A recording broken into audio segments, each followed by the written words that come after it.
ಆರೋಗ್ಯಪೂರ್ಣವಾದ ಈ ತಂಬುಳಿಯನ್ನು ಅನ್ನದ ಜೊತೆ ಕೂಡ ನಾವು ತಿನ್ನಬಹುದು, ಹಾಗೆ ಕುಡಿಲೂಬಹುದು. ಇದನ್ನು ಕಮ್ಮಿ ಸಮಯದಲ್ಲಿ ಮಾಡಿ ಮುಗಿಸುವಂತಹ ಮತ್ತು ರುಚಿಯಾದಂಥ ಒಂದು ತಂಬುಳಿ ಮಾಡ್ತಾಯಿದ್ದೀನಿ ನಾನಿವತ್ತು. ಅದಕ್ಕಾಗಿ ನಾನು ಬಾಣಲೆಗೆ 1 ಚಮಚ ತುಪ್ಪ ಹಾಕ್ಕೊಳ್ತಾ ಇದ್ದೀನಿ, 1 ಚಮಚ ಜೀರಿಗೆ, 1/4 ಚಮಚ ಕಾಳುಮೆಣಸು, ಖಾರಕ್ಕೆ ತಕ್ಕಷ್ಟು ಹಸಿಮೆಣಸಿನ್ಕಾಯಿ ಹಾಕ್ಕೊಳ್ತಾ ಇದ್ದೀನಿ. ಬೇಕಂದರೆ ಕಾಳು ಮೆಣಸು ಕೂಡ ಜಾಸ್ತಿ ಕಮ್ಮಿ ಮಾಡಿಕೊಳ್ಬಹುದು. ಹಾಗೆ ಅರ್ಧ ತೆಂಗಿನಕಾಯಿ ತುರಿದ್ಬಿಟ್ಟು ಹಾಕ್ಕೊಳ್ತಾ ಇದ್ದೀನಿ. ತೆಂಗಿನಕಾಯಿ ಫ್ರೆಶ್ ಆಗಿದ್ದರೆ ತುಂಬ ಚೆನ್ನಾಗಿರುತ್ತೆ. ತೆಂಗಿನಕಾಯಿನ ನಾನು ಪರಿಮಳ ಬರೋವರೆಗೂ ಹುರ್ಕೊಳ್ತಾ ಇದ್ದೀನಿ. ಲೋ ಫ್ಲೇಮಲ್ಲಿ ಹುರ್ಕೊಳ್ಬೇಕು. ಹುರಿದ ಈ ಪದಾರ್ಥಗಳನ್ನು ಸಂಪೂರ್ಣ ತಣ್ಣಗಾಗೋದಕ್ಕೆ ಬಿಟ್ಟು ನಂತರ ಅದೆಲ್ಲವನ್ನು ಮಿಕ್ಸಿಗೆ ರುಬ್ಬೋದಕ್ಕೆ ಹಾಕ್ಕೊಳ್ತಾ ಇದ್ದೀನಿ.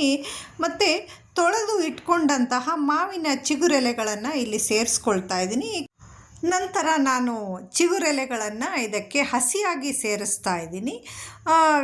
ಇದನ್ನು ಕೂಡ ನಾವು ಹುರಿದುಕೊಂಡು ಹಾಕ್ಬೋದು. ನಾನು ಕೆಲವೊಮ್ಮೆ ಹುರಿದು ಹಾಕ್ತೇನೆ, ಕೆಲವೊಮ್ಮೆ ಹಾಗೆ ಹಸಿ ಅದನ್ನು ಹಾಕ್ತೇನೆ.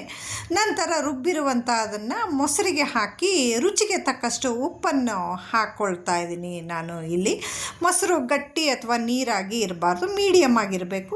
ನಂತರ ನಾನು ಒಗ್ಗರಣೆಗೆ ತುಪ್ಪ ಹಾಕ್ಕೊಂಡು ಜೀರಿಗೆ, ಸಾಸಿವೆ, ಒಣಮೆಣಸಿನ್ಕಾಯಿ, ಇಂಗು, ಕರಿಬೇವು ಹಾಕ್ಕೊಳ್ತಾ ಇದ್ದೀನಿ.